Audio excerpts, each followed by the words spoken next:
بہت اچھی بات ہے۔ میری اور اہلیہ کی پڑھائی ابھی جاری ہے کہ ہم پڑھائی میں خلل انداز نہ ہونے کی وجہ سے بچے روک سکتے ہیں۔ یہ سوال تو یہی ہے، آگے یہ پوچھتے ہیں یا واضح عمل کر سکتے ہیں، وہ تو شاید کرنی چاہیے۔ شادی ہوئی اور پڑھائی کی وجہ سے حمل روکنا جائز ہے، کوئی گناہ نہیں ہے اس میں، لیکن پسندیدہ نہیں ہے۔ ٹھیک ہے، کیونکہ آپ ایک فائدے کو دیکھ رہے ہیں ابھی، ایجوکیشن کو، جبکہ شریعت دور تک دیکھتی ہے، اجتماعی مفاد بھی دیکھتی ہے اور آپ کے بھی۔ جی عورت کو ایجوکیشن کی بھی بہت ضرورت ہے، میں مانتا ہوں، لیکن اتنی نہیں جتنی اس کو اولاد کی ضرورت ہے۔ جی اگر لیٹ اولاد ہوگی تو اس میں دو نقصان ہیں۔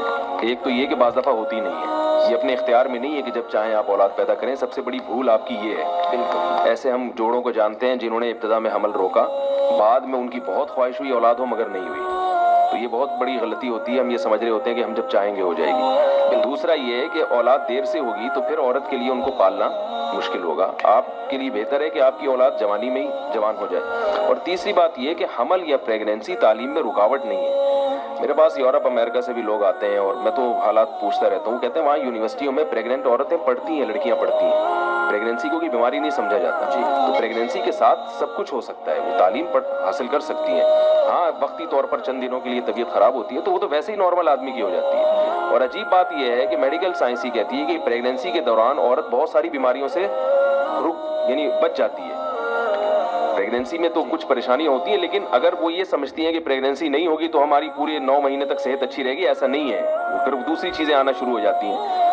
ایک بات تو یہ ہے کہ تو پریگنینسی میں بہت ساری بیماریاں، کچھ بیماریاں اگر ہوتی ہیں، کچھ طبیعت خراب ہوتی ہے تو بہت ساری بیماریوں سے اللہ تعالیٰ عورت کو بچا بھی لیتے ہیں اس دوران۔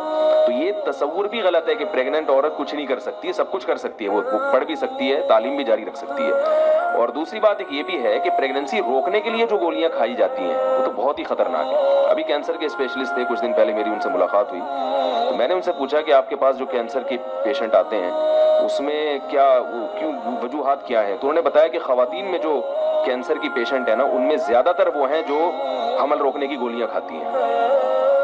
حمل روکنے کی گولیاں جو خواتین کھا رہی ہیں ان میں بریسٹ کینسر کا بھی ریشو زیادہ ہے اور ویسے بھی کینسر کا ریشو زیادہ ہے۔ تو جائز ہونے کی حد تک تو ٹھیک ہے، تعلیم کی وجہ سے آپ اولاد کو مؤخر کر دیں، مگر ان سب چیزوں کو بھی سامنے رکھنا چاہیے۔ لیکن پھر بھی میں کہتا ہوں کہ نکاح ہی نہ کرنا تعلیم کی خاطر، اس سے پھر بھی یہ بہتر ہے کہ آپ نکاح کر کے حمل روک لیں۔ بعض لوگ جو یہ کرتے ہیں نا کہ ابھی ہم پڑھ لیں پھر شادی کریں گے، اس سے پھر بھی بہتر ہے کہ بھئی آپ شادی کر لیں، بے شک آپ اولاد کو مؤخر کر دیں، یہ پھر بھی بہتر ہے۔ خوش صاحب، لیکن یہ انہوں نے وضع عمل کی جو آگے بات کی